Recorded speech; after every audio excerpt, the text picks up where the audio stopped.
Hello, my crafty friends. It's Krista here from Second Chance Creation. And wow, it's been a while. Things happen and our life has been a little bit unstable for quite a while, on and off. And it's all starting to settle down now. So I can concentrate more on my crafting. And it's basically more nighttime crafting because I think I might have mentioned it before. Probably sound like an old record. I'm working in the garden a lot, being winter time. But the night time, yes, I'll be crafting, and of course I'm doing some crocheting too. So I'm sort of torn between two of my passions. So yes, and they're back, cheeky little things. They're saying hello. I thought I'd better start getting them out of their hibernation, and that's just two of them. You all know that I've got quite a few of these, and for those new subscribers, thank you for joining the channel, and hope that my videos can be some inspiration for you. A lot of the tricks that I've put to use and applied in my crafting has been I've learnt from a lot of amazing crafters. So okay, so without further ado, let's put these two to bed, so to speak. And what I've actually going to share is a friendship challenge giveaway, which is run by Pirjo Blues, a German lady here on YouTube. And she's having a challenge giveaway for her 500 subscribers. And Pirjo, if you don't want to look at the entry, look away now. But I just thought I'd share with you, I'll just take this out a bit, what the envelope is made from. I'll just hide the address here. This was a Coles shopping bag, and I just love the design. I actually made a journal cover out of half of it, and I had some left over, and I've made the envelope out of it. So you can use it whichever way you want to use it. It might be a little bit bright for you, but then you can just pass it on. And on the back it's the purple colour, and you can still see CO for Coles. So what I've done is I've actually sewn my address on, and I've actually sewed some of my painty papers on for the stamp, because when the post office puts their stamp on, it's not going to stick to this. And the address label to you is also stitched on, so feel free to take it off if you wanted to use the envelope. I just thought I'd share that with you so you know what it's made from. And if you don't want to see my entry, look away right now. I've made an A4, folded in half, and I've made it like like a fold-up page. And I know that you like vintage and that sort of colouring, and I'm starting to really enjoy this as well. I've made this a while ago while I was away and thinking, well, I can use that page. So that's what I've done. I've used it, and I've just finished it off. So I'll go walk through it. I've made a little tag just here, and it's just a piece of packaging cardboard, and I had some of these printed out quite a while ago, and I've just glued and sewed it on there. But instead of square, I've made it, though it's just like a bit of an angle, just to be different. I've popped a picture on there from the silent movies that we probably all remember, and with some really old vintage little fabric. It sort of frays a bit. If you don't like the frayed, you can just trim that off.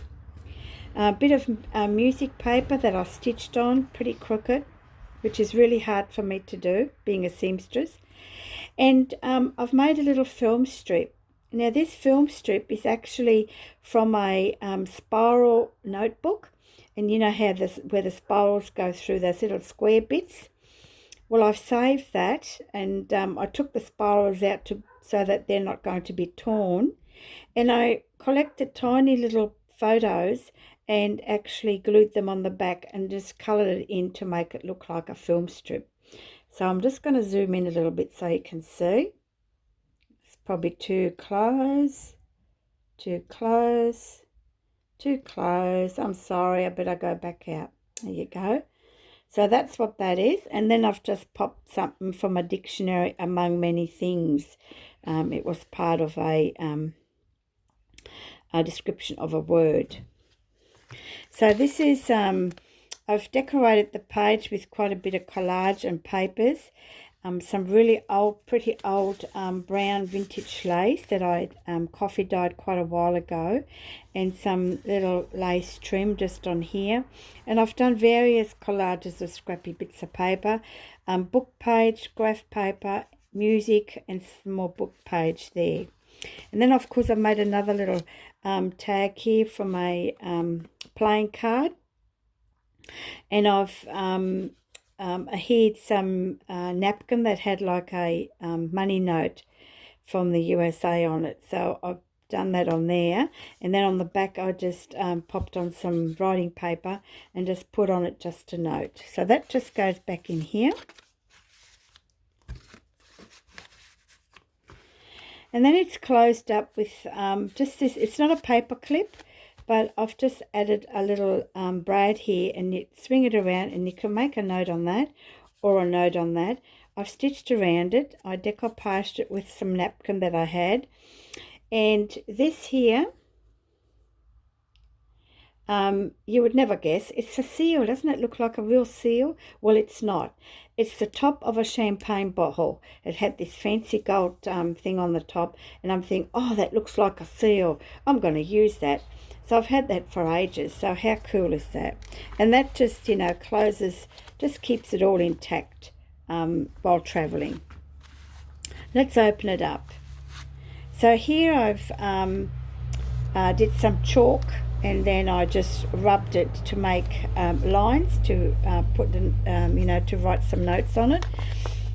This was gifted to me. This is a tea bag, and the person has actually stamped some music notes on there, so that was pretty cool. I've had this little thing quite a while, and I've attached some beautiful vintage lace, which I'll explain after, and some washi tape that was gifted to me, and I've really stitched it on because it didn't want to stick to the paper. And then on this side I did a bit of stamping today, a bit of a music note just here, and I've made this little tag, washi tape, and just a little bit of bling, some coloured doily, and there's that beautiful trim again. And then on the back I've just left it to write on. And the pocket is made from a piece of cloth that I had that had printed, that already had that print on it, so that was pretty cool. And then I had this little bit of scrappy fabric. I'll just see if I can bring this up. Just there, laying around, and I've just glued it just to hide where I've stapled. I've got a couple of staples on this page, and the same again on the top just to follow it through. So, and with the lace trim that you'll see here, I'll give you the remainder. This is actually handmade lace. I'm not sure if I zoom straight on that you can actually see it, but it's tattered. It is absolutely gorgeous. And I'll just see. No, okay, sorry ladies, I'm trying to work this out. So there it is there. Isn't that amazing? Now this is handmade, so it's quite old, and I found this in an op shop. I took a little bit off for myself, but I thought, well, I might as well share a little bit. And seeing you go to a lot of markets as well. And I've just wrote it on here that I bought it from a Goodwill shop. And it had this on it originally, handmade lace and occasional with occasional discoloration. There was 2 meters on. You probably got about a meter left on there. So I've just tucked that on the back. And then as we fold it over, I've made a little crossover with some fabric that I coloured and aged a little bit. Again, my heavy coffee stained graph paper just on the back, some music paper, and some of my painty papers that had a really dark coffee and the pink on it, and just with a little plug, I suppose you could call it. You could write on there, and I've just popped my name on the bottom so you know who's made it. And I've made that so that you can pop things in behind it. And what I've actually done, with it comes a little town map for where I live. It's quite historical. And then I found this Australia map in an old book, and I've popped that on the back as well. So yes, so that's going to go in there. That'll keep it nice and secure. And of course, I've got a little card here as well, which will just go on the back here. And then just to secure it all, I'll just pop that back on there, just like that. So I hope you like my entry if you've watched the video now. And I will be posting this on Monday. Now I'm going to leave Pirjo's challenge channel on the description box below, and with all the details. No use me explaining it, but it does finish on the 25th of July, so I'm hoping that you know, usually Germany takes between 2 or 3 weeks, so it should get there in time. So until next time, or the next video I should say, stay safe and happy crafting. Bye for now.